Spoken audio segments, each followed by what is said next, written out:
Hello friends, ओम श्री गणेशाय नमः। जय श्री कृष्ण। आप सभी का स्वागत है आपके अपने यूट्यूब चैनल पर। फ्रेंड्स, आज हम आपको इस वीडियो में बताने जा रहे हैं वैशाख मास महात्म्य के 13वें अध्याय के बारे में और स्कंद पुराण के अनुसार वैशाख मास महात्म्य के 6ठे अध्याय के बारे में।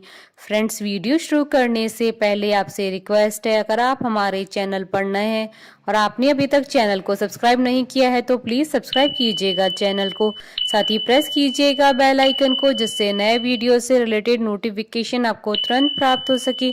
और वीडियो पसंद आने पर वीडियो को लाइक और शेयर जरूर कीजिएगा ताकि सभी भक्तों को इस वीडियो का लाभ प्राप्त हो सके। और कमेंट बॉक्स में जय श्री कृष्ण जरूर लिखिएगा। वैशाख मास महात्म सब प्रकार के विघ्नों का नाश करने वाले तथा सारी सृष्टि का पालन करने वाले श्री गणेश जी तथा ज्ञान की दाता श्री सरस्वती जी तथा सब पुराणों के कर्ता श्री व्यास जी तथा श्री गुरुदेव जी के चरण कमलों में नमस्कार करके भगवान की श्रद्धा और भक्ति रस में डूबे हुए वैशाख मास महात्म्य की कथा कहती हूँ। भगवत कथा के श्रवण और कीर्तन का महत्व तथा वैशाख मास के धर्मों के अनुष्ठान से राजा पुरुयश का संकट से उद्धार। श्रुतदेव बोले, मेष राशि में सूर्य के स्थित होने पर जो वैशाख मास में प्रातः काल स्नान करता है और भगवान विष्णु जी की पूजा करके इस कथा को सुनता है, वह सब पापों से मुक्त हो भगवान विष्णु के परम धाम को प्राप्त होता है। इस विषय में एक प्राचीन इतिहास कहते हैं, जो सब पापों का नाशक, पवित्र, कारक, धर्मानुकूल, वंदनीय और पुरातन है। गोदावरी के तट पर शुभ ब्रह्मेश्वर क्षेत्र में महर्षि दुर्वासा के 2 शिष्य रहते थे, जो परमहंस ब्रह्मनिष्ठ उपनिषद विद्या में परिनिष्ठित और इच्छा रहे थे। वे भिक्षा मात्र भोजन करते और पुण्यमय जीवन बिताते वे गुफा में निवास करते थे। उनमें से एक का नाम था सत्यनिष्ठ और दूसरे का नाम तपोनिष्ठ। वे इन्हीं नामों से तीनों लोकों में विख्यात थे। सत्यनिष्ठ सदा भगवान विष्णु की कथा में तत्पर रहते थे। जब कोई श्रोता अथवा वक्ता न होता तब वे अपने नित्य कर्म किया करते थे। यदि कोई श्रोता उपस्थित होता तो उसे निरंतर वे भगवत कथा सुनाते, और यदि कोई कथावाचक भगवान विष्णु की कल्याणमयी पवित्र कथा कहता तो वे अपने सब कर्मों को समेटकर श्रवण में तत्पर हो उस कथा को सुनने लगते थे। वे अत्यंत दूर के तीर्थों और देव मंदिरों को छोड़कर तथा कथा विरोधी कर्मों का परित्याग करके भगवान की दिव्य कथा सुनते और श्रोताओं को स्वयं भी सुनाते थे। कथा समाप्त होने पर सत्यनिष्ठ अपना शेष कार्य पूरा करते। कथा सुनने वाले पुरुष को जन्म मृत्यु में संसार बंधन की प्राप्ति नहीं होती, उसके अंतःकरण की शुद्धि होती है। भगवान विष्णु में जो अनुराग की कमी है वह दूर हो जाती है और उनके प्रति गाढ़ अनुराग होता है। साथ ही साधु पुरुष के प्रति सौहार्द बढ़ता है। रजोगुण रहित गुणातीत परमात्मा शीघ्र ही हृदय में स्थित हो जाते हैं। श्रवण से ज्ञान पाकर मनुष्य भगवत चिंतन में समर्थ होता है। श्रवण, ध्यान और मनन यह वेदों में अनेक प्रकार से बताया गया है। जब भगवान विष्णु की कथा न होती हो और जहाँ साधु पुरुष न रहते हो, वह स्थान साक्षात गंगा तटी क्यों न हो, निसंदेह त्याग देने योग्य है। जिस देश में तुलसी नहीं है अथवा भगवान विष्णु का मंदिर नहीं है, ऐसा स्थान निवास करने योग्य नहीं है। यह निश्चय करके मुनिवर सत्यनिष्ठ सदा भगवान विष्णु की कथा और चिंतन में संलग्न रहते थे। दुर्वासा का दूसरा शिष्य तपोनिष्ठ दुराग्रह पूर्वक कर्म में तत्पर रहता था। वह भगवान की कथा छोड़कर अपना कर्म पूरा करने के लिए इधर उधर हट जाता था। कथा की अवहेलना से उसे बड़ा कष्ट उठाना पड़ा। अंतोगत्वा कथा परायण सत्यनिष्ठ ने ही उसका संकट से उद्धार किया। जहाँ लोगों के पाप नाश करने वाली भगवान विष्णु की पवित्र कथा होती है, वहाँ सब तीर्थ और अनेक प्रकार के क्षेत्र स्थित रहते हैं। जहाँ विष्णु कथा रूपी पुण्यमयी नदी बहती रहती है, उस देश में निवास करने वालों की मुक्ति उनके हाथ में ही है। पूर्व काल में पांचाल देश में पुरुयशा नामक एक राजा थे, जो पुण्यशील एवं बुद्धिमान राजा भूरियशा के पुत्र थे। पिता के मरने पर पुरुयशा राज सिंहासन पर बैठे।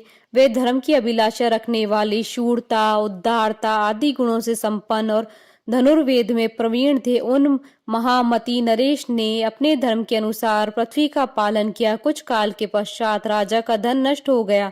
हाथी और घोड़े बड़े बड़े रोगों से पीड़ित होकर मर गए। उनके राज्य में ऐसा भारी अकाल पड़ा जो मनुष्यों का अत्यंत विनाश करने वाला था। पांचाल नरेश राजा पुरुयशा को निर्बल जानकर उनके शत्रुओं ने आक्रमण किया और युद्ध में उनको जीत लिया। तदंतर पराजित हुए राजा ने अपनी पत्नी शिखिरनी के साथ पर्वत की कंदरा में प्रवेश किया। साथ में दासी और आदि सेवकगण भी थे। इस प्रकार छिपे रहकर राजा मन ही मन विचार करने लगे कि मेरी ये अवस्था क्यों हो गई। मैं जन्म और कर्म से शुद्ध हूँ और माता और पिता के हित में तत्पर रहा हूँ। गुरु भक्त उद्धार, ब्राह्मणों का सेवक, धर्म परायण, सब प्राणियों के प्रति दयालु, देव पूजक और जितेंद्रिय भी हूँ। फिर किस कर्म से मुझे यह विशेष दुख देने वाली दरिद्रता प्राप्त हुई? किस कर्म से मेरी पराजय हुई और किस कर्म के फलस्वरूप मुझे यह वनवास मिला है? इस प्रकार चिंता से व्याकुल होकर राजा ने खिन्न चित्त से अपने सर्वज्ञ गुरु मुनि श्रेष्ठ याज और उपयाज का स्मरण किया। राजा के आह्वान करने पर दोनों बुद्धिमान मुनीश्वर वहां आए। उन्हें देखकर पांचाल प्रिय नरेश सहसा उठकर खड़े हो गए और भक्ति के साथ गुरु के चरणों में मस्तक रखकर प्रणाम किया। फिर वन में पैदा होने वाली शुभ सामग्रियों के द्वारा उन्होंने उन दोनों का पूजन किया और विनीत भाव से पूछा, विप्रवरों, मैं गुरु चरणों में भक्ति रखने वाला हूँ। मुझे किस कर्म से यह दरिद्रता, कोष हानि और शत्रु से पराजय प्राप्त हुई है? किस कारण से मेरा वनवास हुआ और मुझे अकेले रहने पड़ा? मेरे न कोई पुत्र है, न भाई है और न ही हितकारी मित्र ही है। मेरे द्वारा सुरक्षित राज्य में यह बड़ा भारी अकाल कैसे पड़ गया? ये सब बातें विस्तार पूर्वक मुझे बताइए। राजा के इस प्रकार पूछने पर वे दोनों मुनि श्रेष्ठ को इस प्रकार बोले, राजन, तुम पहले के 10 जन्मों तक महापापी व्याध रहे हो। तुम सब लोगों के प्रति क्रूर और हिंसा परायण थे। तुमने कभी लेश मात्र भी धर्म का अनुष्ठान नहीं किया। इंद्रिय संयम तथा मनोनिग्रह का तुम में सर्वथा अभाव था। तुम्हारी जिह्वा किसी भी प्रकार भगवान विष्णु के नाम नहीं लेती थी। तुम्हारा चित्त गोविंद के चारु चरणाविंदों के चिंतन नहीं करता था और तुमने कभी मस्तक नवाकर परमात्मा को प्रणाम नहीं किया। इस प्रकार दुरात्मा व्याध का जीवन व्यतीत करते हुए तुम्हारे 9 जन्म पूरे हो गए। 10वां जन्म प्राप्त होने पर तुम सह पर्वत पर पुनः व्याध हुए और वहां सब लोगों के प्रति क्रूरता करना ही तुम्हारा स्वभाव था। तुम मनुष्यों के लिए यम के समान थे, दयाहीन, शस्त्र जीवी और हिंसा परायण थे। अपनी स्त्री के साथ रहते हुए राह चलने वाले पथिकों को तुम बड़ा कष्ट दिया करते थे, बड़े भारी शठ थे। इस प्रकार अपने हित को न जानते हुए तुमने बहुत वर्ष व्यतीत किए। जिनके छोटे छोटे बच्चे हैं, ऐसे मृगों और पक्षियों के वध करने के कारण तुम दयाहीन दुर्बुद्धि को इस जन्म में कोई पुत्र प्राप्त नहीं हुआ। तुमने सबके साथ विश्वासघात किया, इसलिए तुम्हारे कोई सहोदर भाई नहीं हुआ। मार्ग में सबको पीड़ा देते रहे, इसलिए इस जन्म में तुम मित्र रहित हो। साधु पुरुष के तिरस्कार से शत्रुओं द्वारा तुम्हारी पराजय हुई। कभी दान न देने के दोष से तुम्हारे घर में दरिद्रता प्राप्त हुई। तुमने दूसरों के सदा उद्वेग में डाला, इसलिए तुम्हें दुस्सह वनवास मिला। सबके अप्रिय होने के कारण तुम्हें असहाय दुख मिला है।